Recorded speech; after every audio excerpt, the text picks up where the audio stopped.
Hello everyone, welcome to the channel. आज का हमारा कॉन्सेप्ट है डेटाबेस लैंग्वेज। जब भी हम किसी दूसरे व्यक्ति से कम्युनिकेट करते हैं तो हम किसी लैंग्वेज के थ्रू ही कम्युनिकेट करते हैं। जैसे मैं आपसे कम्युनिकेट कर रही हूँ अभी हिंदी लैंग्वेज में। वैसे ही जब भी हमको डीबीएमएस से डेटाबेस मैनेजमेंट सिस्टम से कम्युनिकेट करना है तो हमें लैंग्वेज की रिक्वायर्ड होती है। डेटाबेस लैंग्वेज डेटाबेस को रिट्रीव या मेंटेन करने के लिए यूज़ किए जाते हैं। जब भी हमको डेटाबेस से कम्युनिकेट करना है, डेटाबेस को एक्सेस करना है या रिट्रीव करना है या उसे मेंटेन या अपडेट करना है, तब डेटाबेस लैंग्वेजेस की सहायता से हम ये कर सकते हैं। डेटाबेस लैंग्वेज डीबीएमएस में 3 डिफरेंट पार्ट्स में डिवाइड की गई हैं। फर्स्ट है डेटा डेफिनेशन लैंग्वेज, सेकंड है डेटा मैनिपुलेशन लैंग्वेज, थर्ड है डेटा कंट्रोल लैंग्वेज। जनरली हम इन 3 लैंग्वेजेस के बारे में पढ़ते हैं, पर आगे चल के हम एक और पार्ट के बारे में पढ़ेंगे जो कि है ट्रांजैक्शन कंट्रोल लैंग्वेज। अब हम एक-एक करके तीनों के बारे में जानते हैं। फर्स्ट आता है डेटा डेफिनेशन लैंग्वेज। आप नाम से ही समझ सकते हैं कि इसमें डेटा को डिफाइन किया जाता है। ये तीनों लैंग्वेज बहुत अलग नहीं है, बस इसमें कमांड्स को बाँट दिया गया है अलग-अलग लैंग्वेजेस के रूप में। डेटा डेफिनेशन लैंग्वेज यानी जहाँ पे डेटाबेस को डिफाइन किया जाता है, उसके स्ट्रक्चर को डिफाइन किया जाता है। It is used to create schema, tables, indexes, constraints etcetera in the database. Database को डिफाइन करना यानी डेटाबेस टेबल का क्या नाम रहेगा, उसमें कितने कॉलम्स रहेंगे, डेटाबेस में टेबल्स कितने रहेंगे, उसमें कितने कॉन्स्टेंट्स होंगे, इंडेक्सेस क्या होंगी, ये सारी चीज़ें हम डेटा डेफिनेशन लैंग्वेज के थ्रू डिफाइन करते हैं। Using the DDL statements you can create the skeleton of the database. एक तरह से हम ये कह सकते हैं कि हम एक ढांचा तैयार करते हैं। जैसे अगर रजिस्टर में मैंने आपको कह दिया, अगर आप क्लास मॉनिटर हैं, कि सारे स्टूडेंट्स के नेम, उनके रोल नंबर और उनके कॉन्टैक्ट नंबर और उनका एड्रेस, इन सब की एक लिस्टिंग कीजिए। तो आप क्या करेंगे, रजिस्टर में बहुत सारे कॉलम्स खींचेंगे, एक तरफ सीरियल नंबर लिखेंगे, एक तरफ नेम ऑफ स्टूडेंट, आप कॉलम का नाम लिखेंगे name of student, then roll number, then contact number, then address. इस तरीके से आप कॉलम बनाएंगे, मतलब एक स्ट्रक्चर तैयार करना करते हैं आप। तो उसी तरह डेटा डेफिनेशन लैंग्वेज के थ्रू हम डेटाबेस का एक स्ट्रक्चर तैयार करते हैं। Data definition language is used to store the information of metadata like the number of tables and schemas, their names, indexes, columns in each table, constraints, etc. Database data definition language का use generally हम Meta data को store करने के लिए करते हैं। Meta data means data about data. जैसे कि हम किसी डेटा को स्टोर करें, किसी स्टूडेंट की इंफॉर्मेशन को यदि स्टोर कर रहे हैं, तो मान लीजिए हमारे पास है, उसका नाम है हीना, एज 22, कॉन्टैक्ट नंबर है, एड्रेस है, ये हमारा डेटा हुआ। But Meta data means data about data, यानी ये जो रिकॉर्ड है, ये जो डेटा है, ये किस टेबल से बिलोंग करता है, किस कॉलम की वैल्यू है, इसमें कॉन्स्ट्रेंट क्या है, ये सारी चीज़ें आ गया मेटा डेटा के अंदर, यानी data about data, details of the database. इसके अंदर कुछ कमांड्स आते हैं जिसे हम डेटा को डिफाइन करने के लिए यूज़ करते हैं। जैसे कि फर्स्ट है, देखिए क्रिएट। इसमें इसके द्वारा हम डेटाबेस को क्रिएट करते हैं।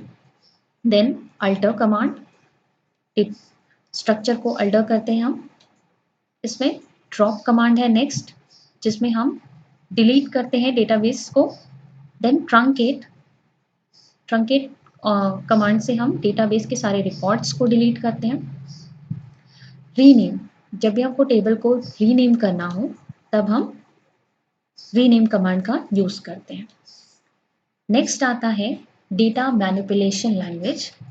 डेटा डेफिनेशन लैंग्वेज के बाद आता है डेटा मैनिपुलेशन लैंग्वेज। आप नाम से ही समझ सकते हैं, मतलब यहाँ पे डेटा को मैनिपुलेट किया जाता है। इसके अंदर वो सारे कमांड्स आते हैं इस लैंग्वेज के अंदर जिससे हम डेटा को मैनिपुलेट या रिट्रीव कर सकते हैं। इस लैंग्वेज का यूज़ डेटाबेस को एक्सेस करने या मैनिपुलेट करने या रिट्रीव या अपडेट करने के लिए यूज़ होता है। इसके अंदर जो कमांड्स आते हैं वो है select command, insert command, update command और डिलीट कमांड। सेलेक्ट कमांड से हम डेटा को रिट्रीव करते हैं, यानी हम जो भी रिकॉर्ड्स हैं टेबल के अंदर वो अपनी इच्छा अनुसार देख सकते हैं, यानी या हमको पूरे रिकॉर्ड देखना है या किसी पर्टिकुलर रिकॉर्ड को देखना है, हम सेलेक्ट कमांड के द्वारा देख सकते हैं। इंसर्ट कमांड रिकॉर्ड को इंसर्ट करने के लिए यूज़ होता है टेबल में। अपडेट कमांड का यूज़ हम किसी एग्जिस्टिंग डेटा को चेंज करने के लिए यूज़ करते हैं। मान लीजिए हमारे पास पहले से कोई डेटा मौजूद है, जैसे मैंने प्रीवियस एक एग्जांपल दिया था कि हमारे पास एक हीना नाम की गर्ल का डिटेल्स है। अगर हमें मान लीजिए उसकी एज चेंज करनी 22 से 25 करनी है, तो हम अपडेट कमांड का यूज़ करेंगे। देन आता है डिलीट कमांड। डिलीट कमांड से हम किसी पर्टिकुलर या टेबल के अंदर जितने भी रिकॉर्ड्स हैं उसे डिलीट कर सकते हैं। देन नेक्स्ट आता है data control language. Data control language, this is the third type.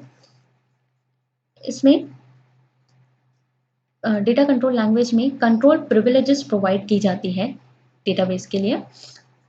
Control privileges मतलब मान लीजिए एक एग्जांपल लेते हैं कि आपने कोई एग्ज़ाम फॉर्म भरा है। जब भी कॉलेज में आप एग्ज़ाम फॉर्म ऑनलाइन अभी भरते हैं, आपने उसमें कुछ गलत जानकारी दे दी और आपने सबमिट कर दिया। अब दोबारा आप उसे चेंज नहीं कर सकते, पर आपने कुछ गलत जानकारी डाल दी है और आपको उसे चेंज करना है। अब आप क्योंकि आप सबमिट कर चुके हैं, आप दोबारा उसे चेंज नहीं कर सकते, आपके पास ऑप्शन नहीं है। आप कॉलेज एडमिनिस्ट्रेटर के पास जाते हैं और उन्हें अपनी प्रॉब्लम बताते हैं कि आपसे कुछ गलत जानकारी फीड हो गई, आपको इसे चेंज करना है। तब एडमिनिस्ट्रेटर के पास ये प्रिविलेज रहती है कि वो आप का जो डेटा है उसे देखें और उसमें चेंजेस करें एंड देन उसे लॉक करें। तो डेटाबेस क्योंकि पूरी यूनिवर्सिटी का एक डेटाबेस होता है और डेटाबेस एडमिनिस्ट्रेटर के पास केवल यही ऑथराइजेशन है, यही प्रिविलेज है कि वो केवल आपके जो कॉलेज का के बच्चों का डेटा है वो उसे देख सकते हैं और उसमें कुछ चेंजेस कर सकते हैं। तो प्रिविलेज का मतलब आप डेटाबेस क्योंकि बहुत बड़ा होता है, तो किसी पर्टिकुलर यूज़र को कुछ ऑथराइजेशन देना कि आप किसी पर्टिकुलर टेबल को एक्सेस कर सकते हैं या रिट्रीव कर सकते हैं या क्रिएट कर सकते हैं। इसके अंदर 2 कमांड्स आते हैं, ग्रांट एंड रिवोक। ग्रांट का मतलब होता है कुछ परमिशन देना और रिवोक का मतलब होता है परमिशन को वापस करना। अब वो क्या परमिशन हो सकती है? तो जितने भी कमांड्स आपने डेटा डेफिनेशन लैंग्वेज या डेटा मैनिपुलेशन लैंग्वेज के अंदर पढ़े हैं, जैसे select, insert, delete, update, create, ये सारे कमांड्स को हम ग्रांट करते हैं या रिवोक करते हैं। मतलब इन कमांड्स का यूज़ करने के लिए किसी यूज़र को परमिशन देते हैं किसी टेबल के लिए या उसे वापस लेते हैं रिवोक कमांड्स के अंदर। देन नेक्स्ट है transaction control language. Transaction control language यानी इसमें ट्रांजैक्शन को कंट्रोल किया जाता है। इसके अंदर 2 कमांड्स आते हैं। It is transaction control language is used to run the changes made by the DML statement. इसके अंदर 2 कमांड्स आते हैं, कमिट एंड रोल बैक। यदि आपने कोई चेंजेस किए हैं डेटाबेस में और आपको उसे सेव करना है, उस ट्रांजैक्शन को सेव करना है, तब आप कमिट कमांड का यूज़ कर सकते हैं। यदि आपने जो अभी जस्ट ट्रांजैक्शन किया, जो चेंजेस किए हैं, अगर उसको आपको वापस पहले जैसा करना है, तो आप रोल बैक कमांड का यूज़ कर सकते हैं। यदि आपने कोई लास्ट कमिट, मान लीजिए आपने पहला एक क्वेरी रन की, उसके बाद आपने कमिट बटन दबा दिया, देन आपने सेकेंड क्वेरी रन की और आपने रोल बैक बटन दबा दिया, तो जो लास्ट कमिट के बाद जो आपने ट्रांजैक्शंस किए हैं केवल वही रोल बैक होते हैं। कमिट करने के बाद आपका कोई भी चेंजेस रोल बैक नहीं होगा। तो लास्ट कमिट के बाद यदि कोई चेंजेस हुए हैं, कोई ट्रांजैक्शन हुए हैं, यदि आप उसे रोल बैक करना चाहते हैं, तब आप रोल बैक कमांड का यूज़ कर सकते हैं।